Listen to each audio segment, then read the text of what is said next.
किसी की कोई चोट लगे या जिसको कोई हिस्से की हड्डी टूट जाए, अगर हाथ की हड्डी टूट जाए तकलीफ होती है, लेकिन जब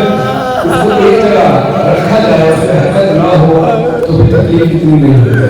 जैसे ही हाथ में इस हाथ की हड्डी टूटी हो, वो हाथ अगर हरकत करे थोड़ा सा तो तकलीफ होना शुरू हो जाती है। इसी तरह अगर कान की हड्डी टूट जाए तो जब इंसान चलता है, चलने में तकलीफ होती है, हरकत होती है तो तकलीफ होती है। टांग एक जगह रखी है तो कहीं हमको इंसान आराम से लेना है